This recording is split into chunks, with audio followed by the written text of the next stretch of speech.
You're dusting the attic or cleaning out a relative's basement, and you find it.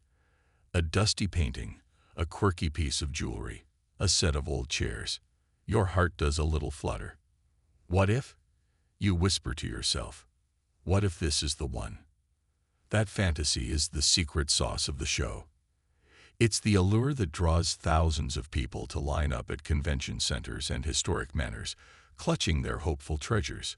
It's the thrill of the ultimate lottery, where the ticket is just a piece of your own history. We tune in every week for that one magical moment. The gasp, the stunned silence, and the expert, peering over their glasses, revealing a number with way more zeros than anyone expected. But what is it really like to be there? Behind the cameras, away from the perfectly edited reveals, is it all gasps and joyful tears? One guest just pulled back the curtain on her experience, and it turns out the day is a mix of high-stakes television magic, surprisingly strict rules, and sometimes a little bit of quiet heartbreak. The big day and the big secret.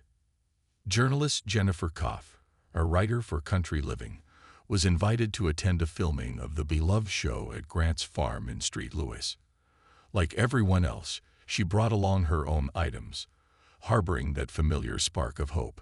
In her hands, she carried a framed silhouette and a pair of blue glass lamps.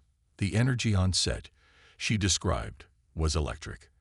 The entire venue was meticulously organized. Experts for every conceivable category, from paintings to pottery to Civil War memorabilia, were stationed in designated areas, ready to sift through the public's offerings. But this wasn't just a casual appraisal fair. This was a high-level television production.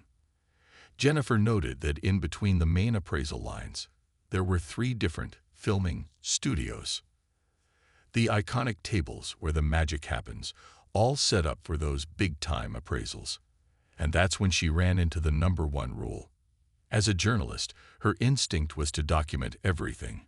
She pulled out her phone, ready to capture the bustling scene, the hopeful faces, the experts at work.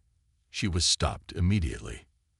"I wasn't allowed to tape anything happening on set," Jennifer wrote. Think about that for a second. In our modern age of pics or it didn't happen, where we live to eat our lunch, being told no phones feels almost shocking. But the reason? It's all about protecting the magic. The entire premise of Antiques Roadshow rests on the reveal. It's the sudden emotional climax of a segment. If a video of a $100,000 discovery leaked onto social media hours after filming, it would completely deflate the tension and joy for the millions of viewers at home. The producers are guarding that big reveal like it's a state secret, ensuring that when the show airs, our collective gasp is as genuine as the guests. It's the Secret Santa rule on a massive national scale. No peeking. The moment of truth and a little sting. So with her phone tucked away, Jennifer waited for her turn. This is the part we don't always see, the quiet appraisals that don't make the final cut. First up, the framed silhouette. The expert examined it and delivered the verdict. Value: a modest $25 to $50. Okay, not a lottery win. It's the kind of validation that gets a polite, "Oh, that's lovely, thank you," and you move on. It's still a nice piece of history. But then came the lamps, her blue glass lamps. We all have an item like this, something we picked up, something we love, something that just feels special. You polish it, you find the perfect spot for it in your home, and you just know it has value. These were Jennifer's lamps. She presented them, her heart likely doing that familiar what-if flutter. The expert looked. The expert appraised. The expert delivered the news. $15 a piece. Ouch. That's not just a disappointment. That's a sting. That's the sound of your high hopes deflating like a sad balloon. Jennifer was beautifully honest about the moment.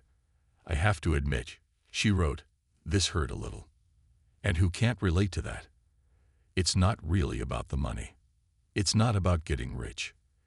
It's that feeling of having your own taste, your own eye for treasure, being publicly recalibrated.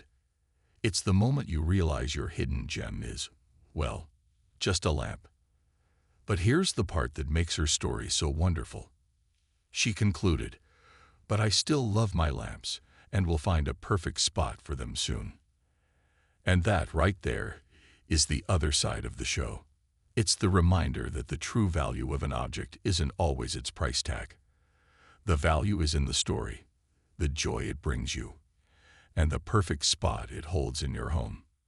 The flip side, when the fake is a fortune. For every quiet letdown like Jennifer's, there's the flip side of the coin. There's the moment that does make the air, the one that keeps us all coming back. Just recently, an episode from 2022 that re-aired.